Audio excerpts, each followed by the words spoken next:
Assalamualaikum warahmatullahi wabarakatuh.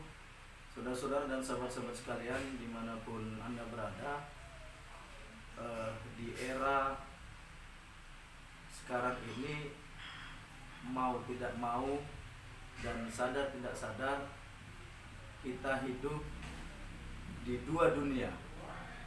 Yang pertama adalah dunia nyata, dan yang kedua adalah dunia maya. Dalam kehidupan sehari-hari, sering kita melihat berbagai macam karakter, berbagai macam kebiasaan, dan berbagai macam sikap atau sifat setiap orang. Nah, makanya saudara-saudara sekalian, setiap generasi memiliki karakter tersendiri.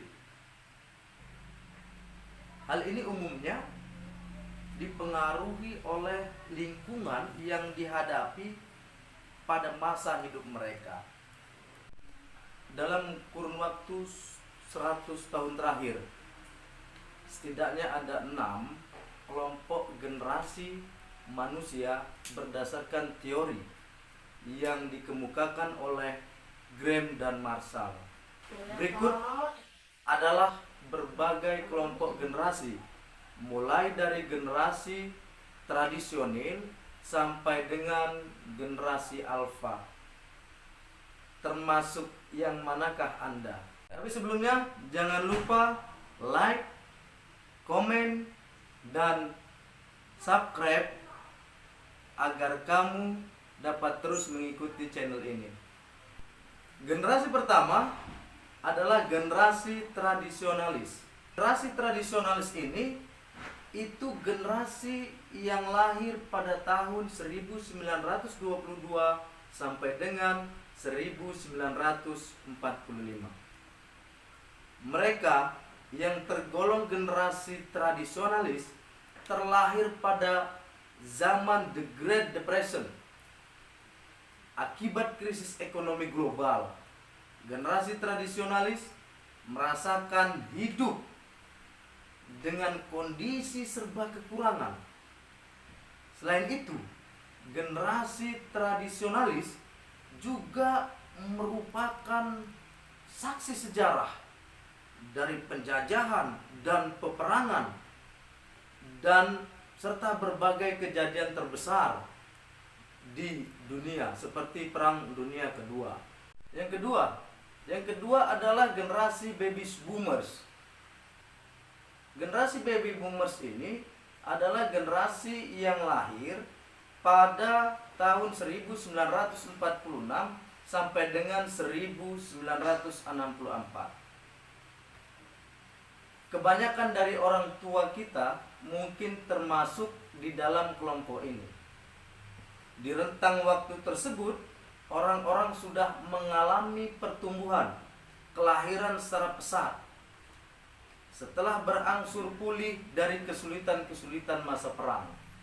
Sekalian, generasi baby boomers hidupnya cenderung berorientasi pada pencapaian dalam karir secara konsisten. Hal ini dilakukan tak lain untuk kesejahteraan cucu mereka kelak. Kendati dulunya jauh dari era digital, generasi baby boomers rata-rata lebih mengandalkan sesuatu dengan cara konvensional. Namun, tidak sedikit juga dari mereka yang hari ini mulai menggunakan gadget. Selanjutnya yang ketiga adalah generasi X. Generasi X ini adalah generasi yang lahir pada tahun 1965 sampai dengan 1980. Berkat warisan dari didikan generasi sebelumnya, generasi X ini mendapatkan pendidikan yang lebih baik. Oleh sebab itu, pemikiran mereka sedikit lebih maju. Mereka cenderung suka akan resiko dalam pengambilan keputusan yang matang. Dibanding generasi sebelumnya, generasi X sangat terbuka dengan kritik dan saran demi terwujudnya efisiensi dalam bekerja.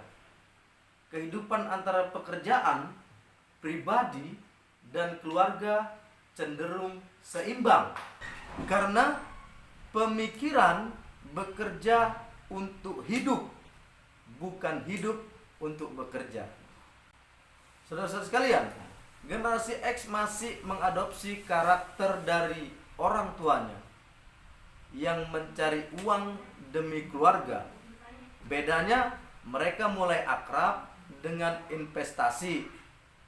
Berkat didikan generasi baby boomers, generasi ini memiliki ketekunan dalam bekerja. Mereka ingin lebih sukses dari generasi sebelumnya, sehingga sebahagian dari mereka juga mulai melakukan investasi, membeli properti, dan lain-lainnya. Generasi X masih mengadopsi karakter dari orang tuanya yang mencari uang demi keluarga. Bedanya, mereka mulai akrab dengan investasi. Berkat didikan generasi baby boomers, generasi ini memiliki ketekunan dalam bekerja. Mereka ingin lebih sukses dari generasi sebelumnya, sehingga sebahagian dari mereka juga mulai memiliki jiwa pengusaha. Apalagi generasi ini mulai mengenal yang namanya komputer, hingga mulai berpikir secara inovatif untuk mempermudah kehidupan manusia. Orang yang terlahir di generasi X mulai sadar akan pentingnya dana pensiun untuk masa depan, sehingga mereka cenderung menggunakan uang yang dimiliki untuk modal usaha, biaya anak, membeli kendaraan, dan membeli properti. Selanjutnya, yang keempat adalah generasi milenial. Generasi milenial ini adalah generasi yang lahir pada tahun 1981 sampai dengan 1994. Work-life balance. Itulah moto sebagian besar generasi milenial. Tidak melulu mengejar harta, tapi milenial lebih mengejar solidaritas, kebahagiaan bersama, dan eksistensi diri agar dihargai secara sosial. Selain mengalami transisi dari segala hal yang bersifat analog ke digital, milenial adalah generasi Y yang juga ini tumbuh seiring dengan semakin matangnya nilai-nilai persamaan dan hak asasi manusia, sehingga mempengaruhi pembawaan mereka yang bisa dinilai lebih demokratis.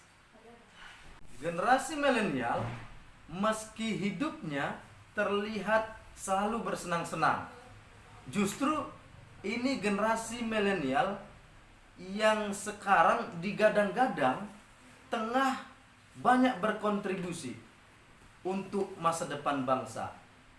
Para milenial lebih jeli dalam melihat suatu peluang, terutama bisnis, dengan konsep yang lebih inovatif.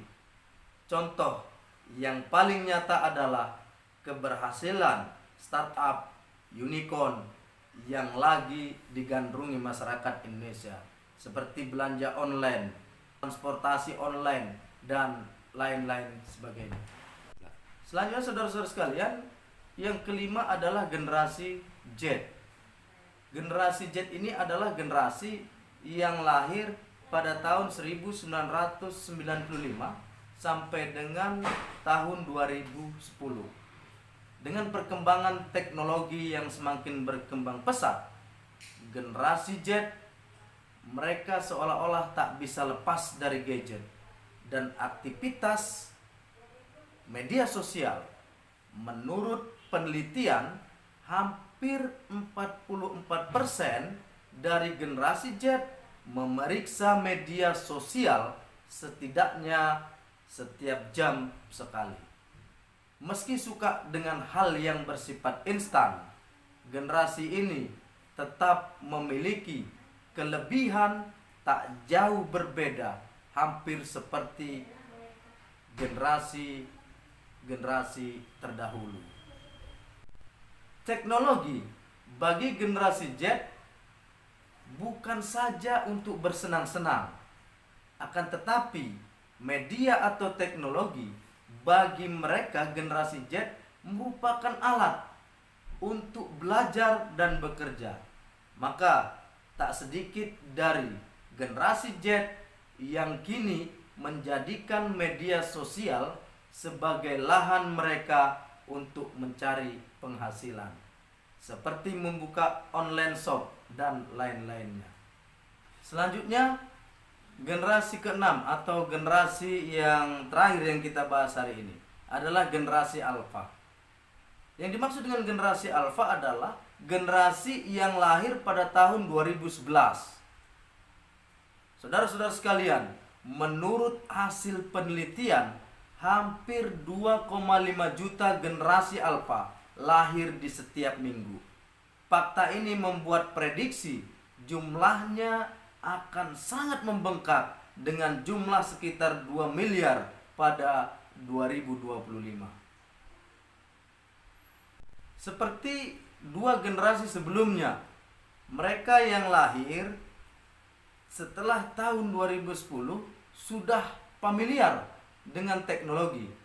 Bahkan sejak usia yang sangat belia, generasi alfa lebih tertarik bermain gadget dibanding dengan permainan tradisional anak-anak era sebelumnya. Watak mereka dalam bekerja dan bagaimana kecenderungannya menghabiskan uang sementara ini belum bisa diprediksi, mengingat untuk saat ini umur mereka masih dalam tahap usia belum bekerja. Saudara-saudara sekalian, mungkin ini dapat berguna bagi kita di generasi mana dan bagaimana karakter-karakter dari generasi-generasi tersebut. Saya pikir ini. Terima kasih. Assalamualaikum warahmatullahi wabarakatuh.